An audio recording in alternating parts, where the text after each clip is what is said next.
Okay, so this is the first of the participant seminars, and it will be given by Vandana Ravindran of the Dhirubhai Ambani Institute of Information and Communication Technology. These sessions are also intended so that you can get feedback from people in the audience, as well as present the work that you have done, even if it's not in a completely finished state, so that there can be some back and forth. So Vandana will be the only person speaking today. She'll take about half an hour. Then there will be the session outside, which is reimbursements. There is coffee after that, and after that you can take off. So, Vandana. Good afternoon, everybody. I'm Vandana Ravindran from Dhirubhai Ambani Institute of Information and Communication Technology, Gandhinagar, Gujarat. I'm under Professor V. Sunita and Professor Ganesh Baglar. I would be presenting my work on controllability in biological system. My focus is on the HIV-1 host pathogen interaction. But to understand the concept of controllability, and since it's been studied in the cancer signaling network, I first thought of gaining experience and a bit of confidence. So the work that I'm going to present is part of that and partly of what I have been doing. So my motivation is, like, most of the biological systems could be exhibited through graphs because there's a kind of interconnectedness. And these graphs are basically the gene regulatory networks, the protein interactions, and the metabolism. So I'm talking about more in the molecular interactome level. And since we know how the interconnectedness is among the components in biological systems, so one could represent this as a graph. And since there's work done in the areas of social, technological, this could be. So we could represent this using the networks.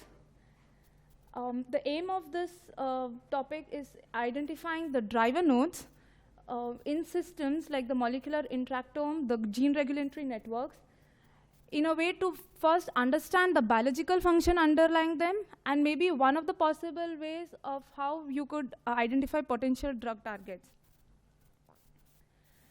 So just quick introduction of what the interactome is all about. You have nodes which could be either proteins or genes, and the edges are the interactions. So in case of protein-protein, it's just the binding interaction, like you know that this protein A binds with protein B, forming a complex. In case of gene, it could be a kind of a reaction that gene A regulates gene B in a sense that it's required for its activation or inhibition, giving rise to a particular phenotypic reaction, like phenotype. Coming to the controllability part, so the controllability is mainly from control theory, and it states that a system is controllable if, with a suitable choice of inputs, we can drive the system from any initial state to any final state. So this is the state space where x1, x2, x till x4 represents the number of nodes in the network. And given an choice of input, that is considering it as a gene interaction. So you have different transcription factors, and you have concentrations related to them. By altering the concentrations, you can change, you would know what the change in the resulting expression of the gene would be. So choosing those genes which could have a possible effect is what is controllability all about. So you would want to select those genes. By altering those genes, you would know what the state of the system is, or you would understand, like, what different mechanisms that those pathways or those reactants would have. So one important thing is that we should know how the system architecture is. That is how the nodes are connected, what the nodes are all about, and how the interaction is. It could either be weighted, in which case you would have some parameters associated with it, or it could just be zero. You just know what the type of interaction is, and you don't know you don't have knowledge about the weights of the interaction. So the whole purpose is to identify the minimum set of nodes that, when we offer a signal to it, would help us in gaining control of the network, and these are typically called as the driver nodes. So for any arbitrary complex network, there are, like, one of the way is that you would want to find the minimum number of driver nodes and how efficiently one could identify them, and which network characteristics basically determine the driver nodes, like whether, is there any specific network parameters that could characterize your driver nodes. So there are two well-studied algorithms available. One is the maximum matching, which is for the directed graphs, and the other one is the minimum dominating set, which is for the undirected graphs. I would be talking about the maximum matching because I've used the directed network since it's a signaling network. The first maximum matching algorithm with respect to controllability was, work was done by Yang Liu and Barabasi, which was published in Nature. So he talks about controllability and how it could be implemented by means of matching. So matching is basically, in graph theory, you have a set of jobs and you have profiles of applicants who are applying for the job. And you want to match, or you want to know that you would like to see that no two people apply for the same job, or you need to have unique jobs basically given to each individual. So given an undirected network, you would select edges which do not share a common vertex. So here, these are the vertex. So you would select edges that do not have a common vertex. And the edges that you have selected, those nodes would be saturated or are called as matched nodes in case of an undirected graph. So in this particular example, you select this edge, which means this node 1 and node 2 are matched. Now you wouldn't select this edge or this because they are adjacent. So you would select this edge and these two nodes are matched. So you would have adjacent edges selected. And we would like to know, want to know what is the maximum matching, which is the largest set of all possible edges in our set. So in the same example, by selecting these two, you just have 1, 2, 3, and 4 vertices being matched.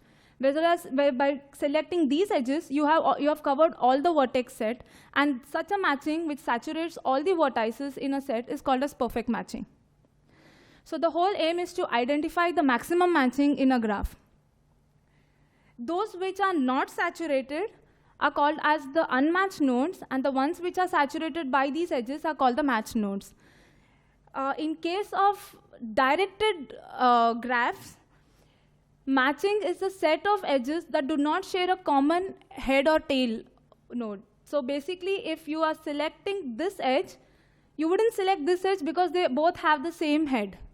Similarly, in this case, you would select either one because they both share the same tail. So the head that it, in case of directed, the head that it points to would be the matched node, and the other one would be an unmatched node.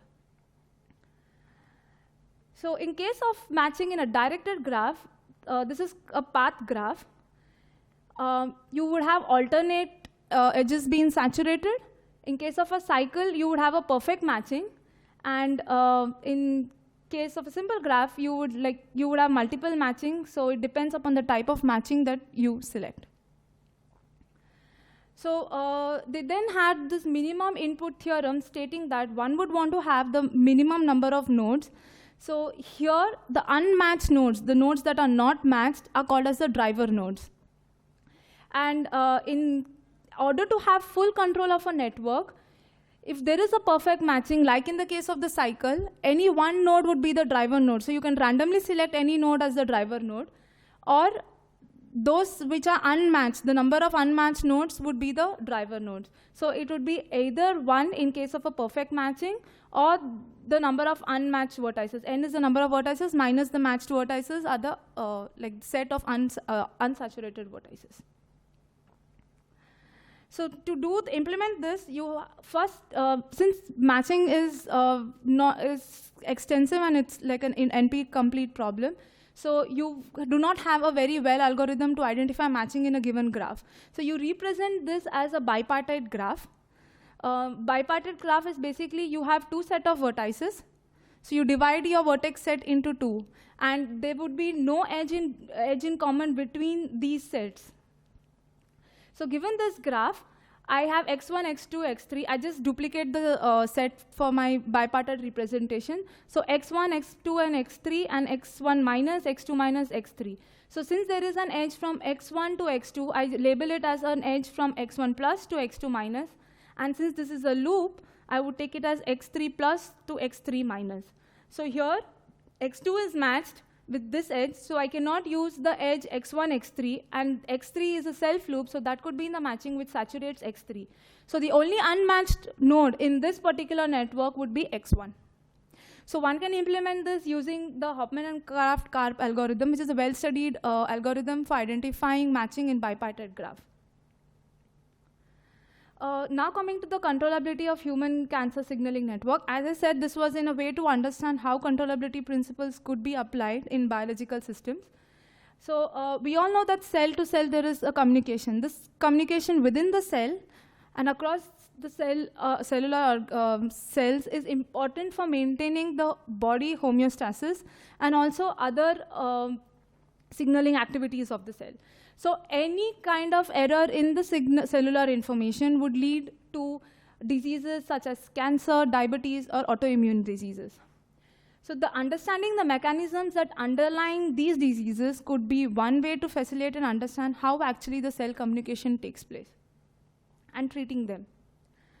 So as we all know that cancer is a pretty complex disease which has a web of molecular interactions. So there are different types of interactions and pathways that are involved in the cause of cancer. And each of these differ in the type of cancer that one is referring to. The network that I have used is from the Molecular Systems Biology by Q et al. This is a 2007 network. The reason that I've taken this network is that they have mined from Biocarta, the different databases, literature search, and also that partly it was more easier for me to validate whether my methodology really works or not. So the total number of nodes is 1634. So these nodes are the biomolecules, like the genes, proteins, and the ions that are there in my signaling process. And interactions, the edges, are the signaling regulatory relations. These are basically the activation and inhibition reactions and other reactions. So you have like a gene-gene interaction. So there is gene A and gene B. So gene A would either inhibit gene B or it would activate gene B. Inhibit in a sense, gene B's working would be reduced, or activation, it is required for enhancing the effect of gene B. So this means that there is change in the state of the nodes.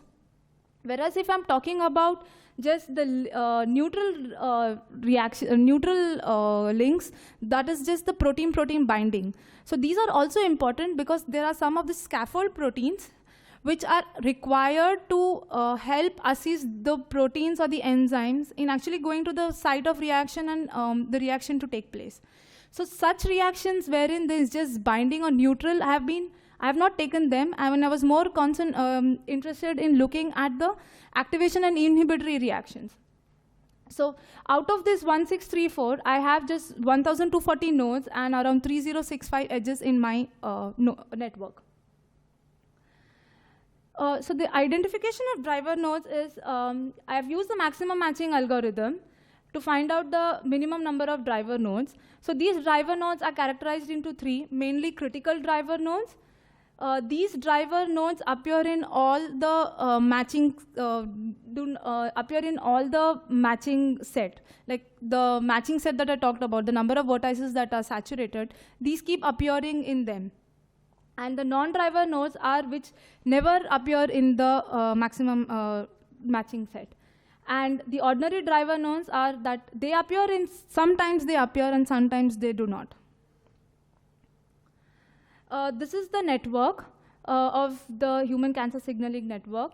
The green nodes are the critical driver nodes, the blue are the non-driver nodes, and the red are the ordinary driver nodes. So firstly was to understand the topological characteristic of driver nodes. So based on the degree that each node has, so there is degree, which means the number of links that are there to a particular vertex. In degree is the number of incoming links. Out degree is the number of edges that go out of that particular vertex. I've characterized each of these into 4, low, medium high, and high, in such a way that those vertices which have the same degree would fall in the same set. So it's kind of more of try to maintain an equal classification of the sets in among the 4 groups. And then I calculated the fraction of each of the CDN, NDN, and ODN in each of these groups. Based on the topological characteristics, what we find is that the control driver nodes are the ones which have low degree and low in degree, compared to that of the NDNs, which have a higher degree, higher in degree, and a higher in degree. So these CDNs do not have any out degree, which means they have an out degree 0. And what I would like to mention is that the number of driver nodes would be the same, but the nodes that fall in the driver node set would differ. So in order that you do not keep so that you don't have a different driver node every time, there's a likelihood which is being associated with each driver nodes. This helps you in classifying them, that based on the likelihood you would have driver nodes classified among the 3 groups. Then based on the cellular characterization, so you have all your proteins in the signaling pathways being characterized into 5 different groups based on their position or localization during the cellular process. So one is the extracellular proteins. Now these are basically the ligands that reside outside your cell membrane. That is in the cytosol area, in the cytosol. Then you have the proteins which are on the cell membrane, and you have proteins within the cell membrane. These are called as the intracellular proteins, proteins within the nucleus, and some proteins whose positions are not determined at all. Then I have characterized the fraction of driver nodes among each of these groups to identify with in which category basically the critical driver nodes, the ordinary driver nodes, and the non-driver nodes are enriched. So based on the cellular characterization, the CDNs are more enriched in the extracellular region, saying that they are basically ligands and co-receptors. And one of the CDN is the cluster of differentiation 4, that's a CD4. It's a glycoprotein. And this is a co-receptor, which is, when binds to the other molecules, is basically as an antigen-presenting cell in our body. So we just did a chi-square statistics to have, based on to find out whether the difference is significant or not. So, and then we had that the ODNs are, the NDNs are enriched in the cell membrane and the cytoplasm. So basically, NDNs are more downstream signaling, and CDNs were in the upstream of the signaling network. We then did a cancer association study among these driver nodes. This cancer association study data was also obtained from Q et al. Paper, because they have related it to cancer, and they have taken data from different papers that have the data gene methylation and mutation related genes associated with cancer, and from the cancer genome database. So what we found out was that NDNs are predominantly enriched within the cancer associated genes than the CDNs do. And this was also statistically significant at, so we did 2 levels of significance. One was at 0.01 and the other at 0.05. After doing the cancer association studies, we wanted to know that all these group CDNs, NDNs, and ODNs of gene, where are they enriched in? So the gene enrichment analysis basically tells that when you have a set of genes, you want to know in which category are they more enriched. In a sense, they are predominantly present. So this is, the gene enrichment analysis has 3 components. So you do a biological process, you have a molecular function, and you have a cellular component. So biological process would tell you that the set of genes under what biological function are they more enriched or are predominantly present. Similarly for the molecular function and for the cellular characterization. For the CDNs, we did not find any Go-enrichment analysis in the biological process. Reason could be that they are more diverse and more dispersed among among each categories compared to that of the NDNs and ODNs. And the Indians did show enrichment for biological process. And this enrichment was more with pathways relating to cancer, like cell signaling, cell survival. So, and it was also significant with that Indians are more associated with cancer genes. We later did the drug association studies with driver nodes. So we queried the CDN, ODN, and NDN for drugs. And we wanted, basically the cancer drugs, antineoplastic drugs, and wanted to find out under which category do generally drugs have targets. And we observed that NDNs were preferentially targeted by drugs than CDNs and ODNs. So though most of the cancer drugs target the downstream signaling network, through this study, one way of saying it is that since CDNs are something in the upstream of the network, controlling the regulators of cancer is a better way, because its cost is less, cost in sense of the number of targets that one would need compared to that of the downstream. And changes or mutations in the upstream of the signaling network is responsible for the downstream regulation. So any mutation that happens in the upstream would result in the downstream. So having drugs targeted at the upstream would be one good choice of having drug targets, though this study has to be further validated, and we need to still do it with the amount of side effects that are involved. So in short, so controllability is one way of understanding how the disease progression can take place. So you have the critical driver nodes that have low degree and low in degree, which means that they are the start of signaling proteins of a signaling pathway.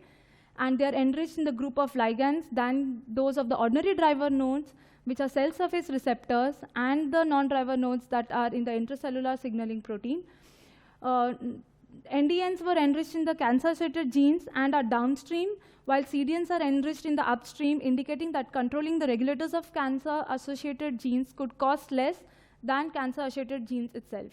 Further, based on the Go analysis, CDNs have more diverse and displaced biological molecular function compared to that of NDNs, and NDNs had more number of antineoplastic drugs targeting than CDNs. So this work was based to understand the whole concept of controllability. I wish to extend this work to the HIV-1 human molecular interactome. This is the protein-protein interaction data. So the data has been curated from BioGrid and the HIV-1 human interactome data that is available through NCBI. And the HPRD data has the data of the whole human protein interaction. So this is a curated data, and that's the reason I used HPRD. So I then did an analysis to validate the specific HIV-1 gene targets. And this is the network. So these are the HIV proteins, and these are the human interacting proteins. So I divided my nodes into sets into top 100, 200, based on the degree and their betweenness.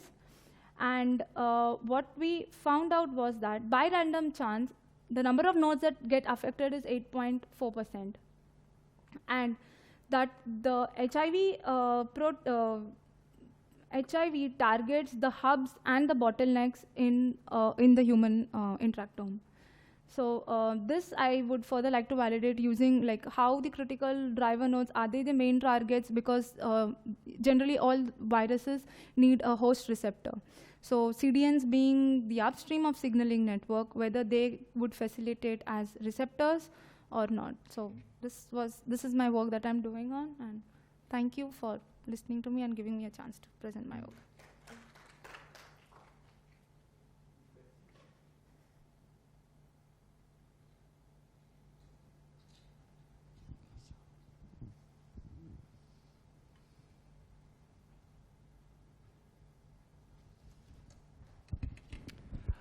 So this is in connection with your last part. So can you just go back to that HIV network that you have? Yeah. Okay, so here, how are you exactly, putting together the HPRD and the HIV. So which are the HIV and which are the human proteins here? I couldn't quite get it. This one Yeah. are the HIV proteins. So the NCBI HIV1 host interactome data has data available on which HIV proteins interact with your host proteins. So there's this data available. So we need to curate the data because there are a lot of publications that have the same kind of interaction. So the database also has the type of interaction that happens, whether it's like an inhibitory, whether it's an activated reaction. I have not considered the type of interaction to build this network. So this is just the host, like those HIV proteins that interact with the human proteins. Now I'm just trying to understand the visual representation here. So the green nodes are human proteins. Yeah, the green The one. yellow nodes are what? Yellow nodes are also the human proteins. So this is the network represents based on the degree. So these nodes are the HIV nodes, like the HIV proteins. The envelope. There are 9 HIV proteins. Okay. So those 9, like the ENV, there are more actually. I've just shown 9 here. There is ENV, then there is NEF, then there is VPU. So all the different proteins of the HIV and they are interacting human protein partner. And what do the links here represent? They represent the type of interaction. So this has even just binding reactions, like protein A binds to protein B. So this is the links among the human Yes, proteins, yes, right? Okay. yes. So you mentioned that HIV proteins essentially target the hubs Yes. of the HPRD. Mhm. So how does that connect with what you were saying about controllability? Because you already said that critical So- driver nodes typically tend to be low degree. So this seems to be at odds with what you were saying about controllability, Yes. right? So the hub characterization that I have done is within the host network. So the proteins that have high degree and high betweenness. So when I would look at the signaling, especially the T cell signaling pathway, that is where I would like one could study that how the low degree nodes are actually facilitating the entry or help the HIV to interact or get into the cell. So I'm trying to have this connection between the two.